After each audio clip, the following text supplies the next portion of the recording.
It's time for Becoming Gift with Andrew Reinhart. Again, to find out all things Andrew Reinhart related, becominggift.com is where you'll find all of his wonderful presentations, becominggift.com. Good morning, Andrew. Good morning, Pat, David, Ron. How are you? Doing great. How are you, Andrew? I'm doing well. Today I want to talk a little bit about making decisions with science and religion. As we live our lives of faith, we have to face the fact that we're in a society that we're getting kind of inputs from both directions, right? You get your priest's homily, you get encyclicals from the Pope, we have our catechism, we have all these different values we get from our faith, but then you also have the headlines in the newspaper and magazine and on yahoo.com and on your social media feed about how you should eat and how you should live. So as Catholics, we have these two different inputs that we get in our life, and then we have to make decisions. What the heck should I do every day? What should I eat for breakfast? How should I exercise? How should I live? How should I make all of these decisions? Should I go to Mass on Sunday or should I take a run on Sunday morning, right? So we get different principles from our faith about how to live our lives. Like we need to care for the body, things like temperance, fasting, and abstinence. We need to provide food for the poor. So we need to sort of eat our fair share and then share the rest with others. And we get these principles from things like Revelation, sacred tradition, and magisterium. So the principles we get from our faith come from God. I might call it like a solid foundation on the knowledge we get from faith. It's a different way of knowing the world because it's something that comes with a level of certainty because it's not dependent on our human power, our human strength. But scientific knowledge is something altogether different. And I'm going to use the example of butter. Right? How many times has the paper told us something different about butter in our lifetime? Yeah. Right, butter, you think our ancestors ate it for hundreds of years, and they were fine, right? They didn't have the levels of heart disease or cancer or anything else that we have, so how could butter be wrong? But then, 30 years ago, everyone was confronted with the idea that, well, butter's going to kill you. Yeah, right. And then more recently, you've read articles or the CDC changes its regulations on saturated fat, and you wonder all of a sudden, well, butter's back.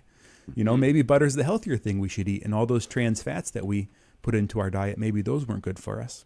Well, how the heck does this happen? Right? Some people might throw up their hands and just say, I'm not going to trust science at all.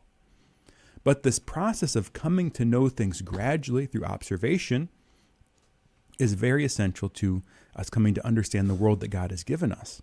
So there's different kinds of scientific studies, and you need to understand these when you read a health article, what kind of research was done in order to come to those conclusions.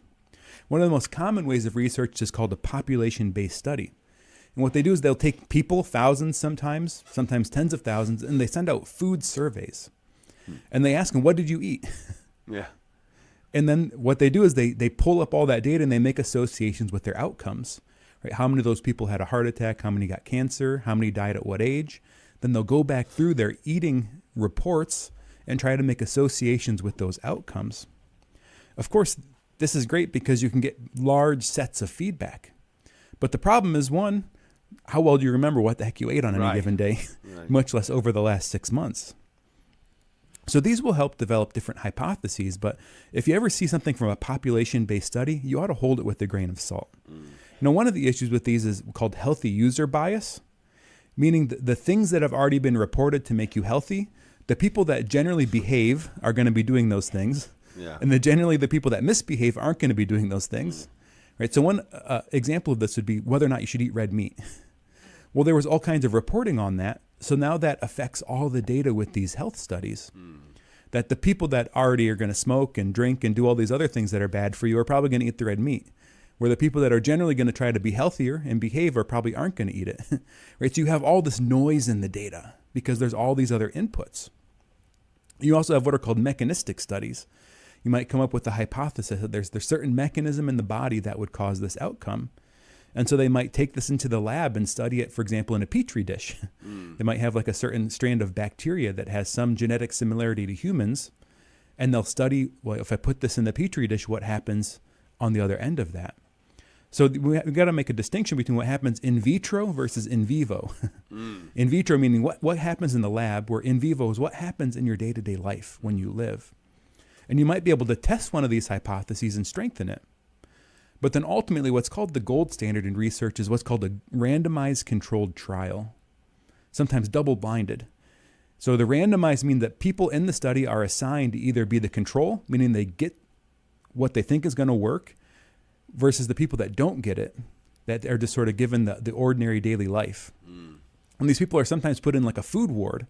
So they take a group of people, they lock them away one way or another, and they provide all of their food for them. And then they try to control for one variable. So in this case, maybe you take 1,000 people, you put them in a ward for a month. They're given the same diet, but half of them are given the butter, and the other half are given, margarine, right? And then they look at the outcome. After that month, are some of the people lighter? Are there some of them heavier? What's going on with their blood cholesterol, et cetera, et cetera. Now, of course, the problem is with the randomized control trial, there's limits to it, right? How do you pay for it? Right. How much time can you ask people to go through this experience? How do you find the people to do it? And then what are the ethics of it? Oftentimes, university ethical boards need to review these things and approve, we can't actually do this to people. We can't ask them to fast for that long or to eat that diet, which we're not sure is actually good for them. And then finally, the other thing that's the issue with research often is you got to look at what's statistically significant versus what's clinically significant. Meaning the scientists might look at things and come up with something and it creates a number in a paper, but does that number actually make any difference? Right? They might say there's a 1% relative difference in the effect between the subjects.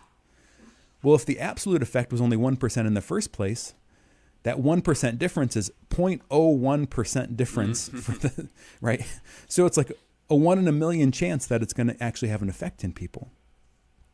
And then finally, people will do what's called a meta-analysis, where they take all these different studies and they put them together.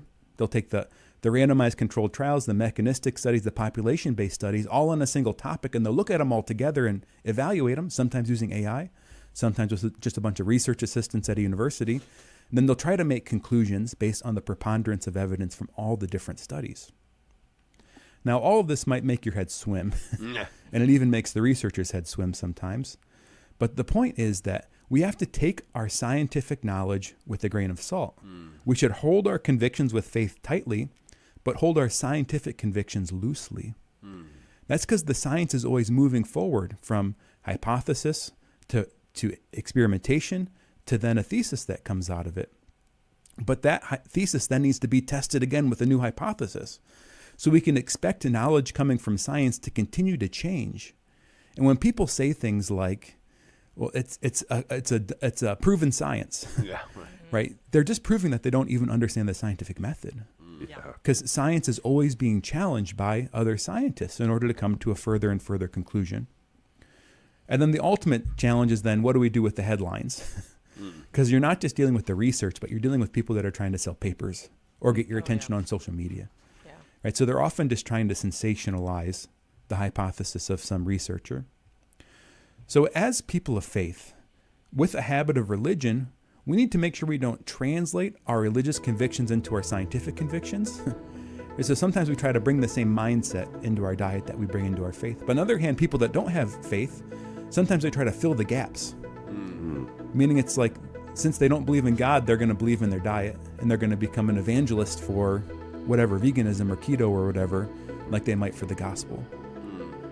So as we're trying to make sense of this in our own life, it's important to dig in, to make sensible decisions, of course, talk to our doctor, but hold on to the convictions of your faith tightly, but hold on to your scientific convictions loosely. Okay. I like that.